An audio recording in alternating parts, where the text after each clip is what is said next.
You're listening to Turi Ryder's She Said What podcast. I'm Turi, along with Marcy Persky. In this installment, Marcy has a new COVID-related business idea. What you get to eat when you're all grown up. And mansplaining among the homeless. I wonder if they make COVID cards like tarot cards and you can go to the COVID fortune teller and she can lay out the cards and tell you what kind of COVID you're going to get. I so want that. That is a racket that no one has started yet. It's vital. Here I am. Oh, man. Here I am. Set up your 1-800 number now. Set up your... I would tell everybody they're going to get butt COVID. Just because it sounds funny. There was some ad for some drug on television that advertised a side effect that I had never seen in my life. Does it have to do with butts? Yes. Cool. That's what made me think of it. Okay, hit me with it. It was it went by pretty fast, but they said it's slower than most of the other side effects, which leads me to believe, since it's something I never heard about before, whereas the other ones are all, vomiting, diarrhea, achy this, scaling, right? But this was a new one that I'd never heard before, and they said it more slowly, so I think it might actually happen. Some kind of irritation between your excretion area and the rest of your area. And there's supposed to be some kind of terrible thing that goes wrong there. And now I'm thinking, I'm not sure what this drug actually does, but if that's a potential side effect, it had better cure cancer. And a lot of these drugs don't actually want to tell you what they're treating you for. It's like a little club. You have to already know. Oh, well, I hate drug commercials. They drive me nuts. Just nuts, especially the guys that have erectile dysfunction and all of a sudden they're in a meadow filled with flowers. What is that? Which is, of course, where you want all the parts to work, when you're in a meadow filled with flowers. Filled with flowers. Yes, that's exactly when you feel like you need that drug the most. It's like all I see right now are drug commercials and political commercials. Well, that's because you're watching news channels.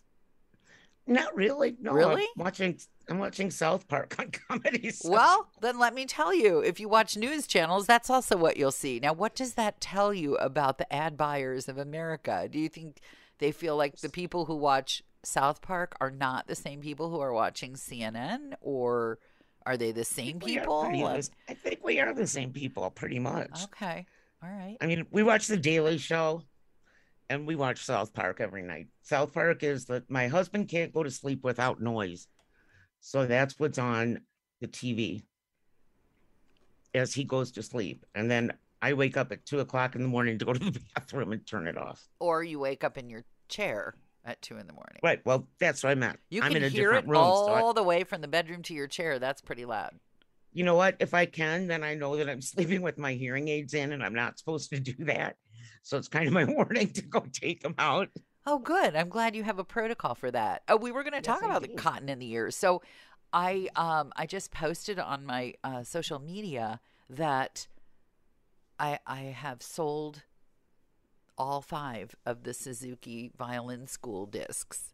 And I wanted to cry. I did.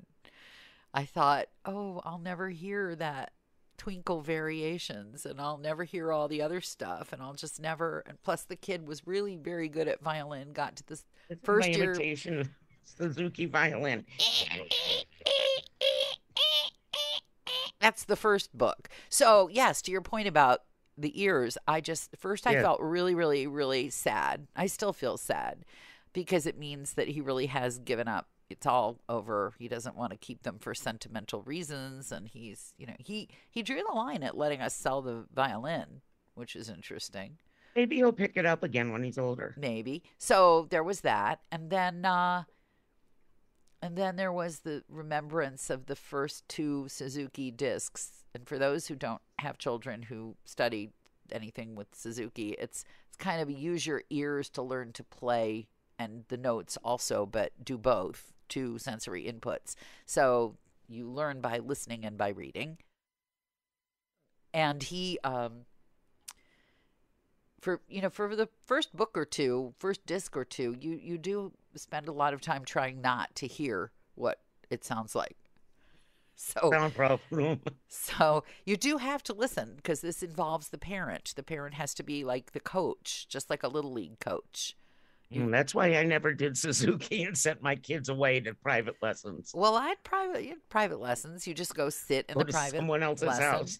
Right, that's true. It wasn't at our house, but you'd hear me yelling from the other room, too fast, too slow, count, flat, sharp. That's probably his strongest memory of me as a mother, not, playing nice games or combing his hair or reading stories. Probably me going, sounds like you're torturing an innocent pet. That was me. That's I was okay. such a good mother. My kids' memories of me appear to be just me losing stuff in odd places, or going and ordering food and paying for it and then leaving. Without I the hear that food? story over and over again. Without the food? Without the food, yeah. Oh, Yeah, I've done that, I guess, a couple times. it makes And an then there was the impression. time that we ordered the food and I hit some big cement thing in the driveway, wherever it was from. And I was so embarrassed, I just left. And the food? Where was the food on the hood of the car or? Who knows where the food was? It was a cereal night. Oh, Okay, kids, breakfast for dinner. Yay! yay! Oh, speaking of breakfast for dinner, I went to visit the small cutie in Toronto, and he has a little problem, like his father, a little problem with time management. It seems to have made its way to the next generation. So even if you're in a hurry, if he likes to eat eggs for breakfast, he's going to make eggs, and I'm saying You're gonna sit there. I'm saying I like eggs too, but if you're in a hurry, why not just have a bowl of cereal? So then I found out why not, because his roommate was at the store and called up and said, "Hey man, what do you want me to pick up from the grocery store?" And the small cutie said, "Breakfast cereal." And I heard the roommate say, "Well, okay, what kind of breakfast cereal?" And then the small cutie said, "You know what I like?"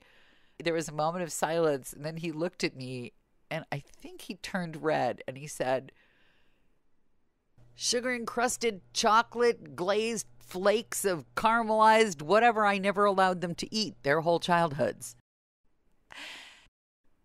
This is what it is to be an adult.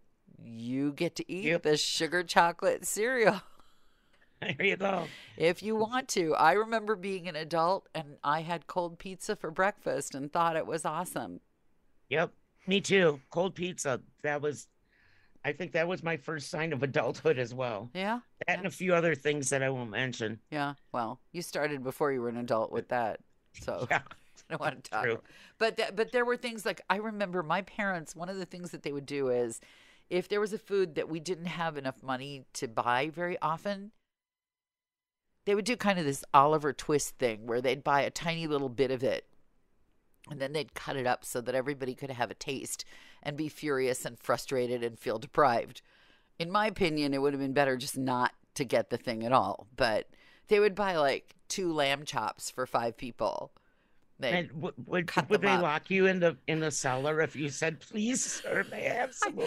You felt like that. I mean, and then they'd make everybody fight over the bone. It's a really That is weird kind of weird. way to raise children. Yeah, they'd buy for 5 people a quarter pound of lox, That which would is never fly. which is like maybe enough if you were getting a lox manicure, you could maybe do one hand with the lox you would get from your quarter pound of lox. So my thing as an adult, I remember I bought 2 lamb chops and I cooked both lamb chops. And even though I didn't really want to eat both lamb chops, I ate both lamb chops myself in my own house all by myself because I could.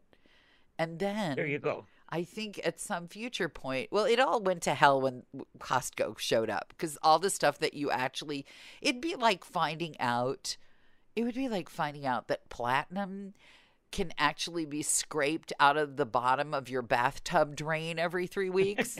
Instead of here. Instead of like having to go to a jeweler and pay a zillion dollars, it'd be like finding out that gold is actually available underneath every baby stroller sold at Kids R Us.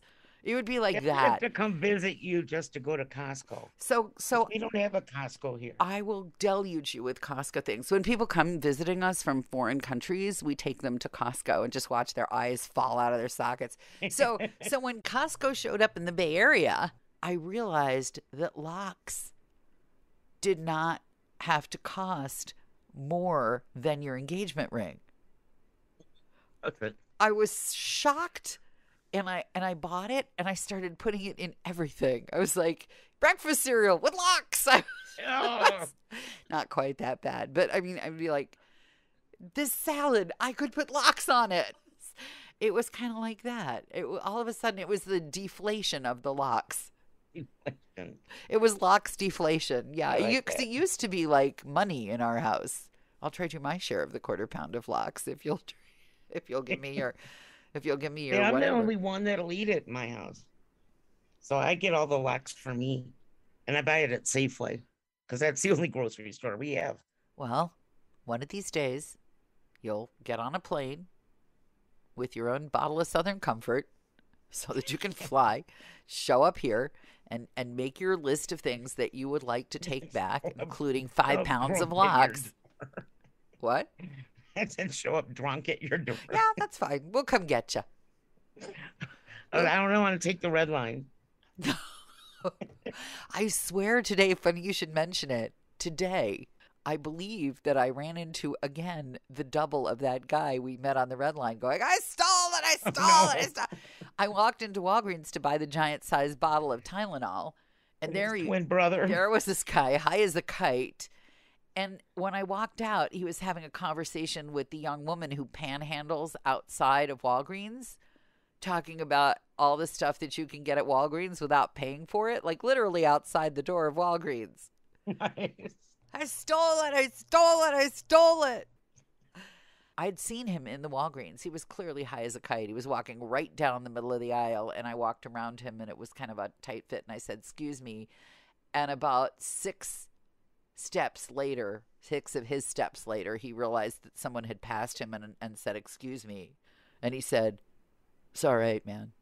Like when he was all the way at the other end of the aisle, he calculated that. Little slow computing there. And the part of the conversation that I overheard was him mansplaining to the woman who was panhandling how she should be panhandling. I know. And then he started talking about how when he sees a fine looking man, I'm like, oh, wait a minute. My husband was that fine looking man. I don't want to. And I walked faster and I took off both my masks and thought, maybe there's a breeze in your direction. Nice. If you've made it this far, chances are you've been enjoying Turi Ryder's She Said What podcast, in which case you might also like my book, She Said What, A Life on the Air. You can find that at your neighborhood independent bookstore or on Amazon. Marcy and I really appreciate your good reviews wherever you care to leave them. Your kind words help the podcast grow. Thanks.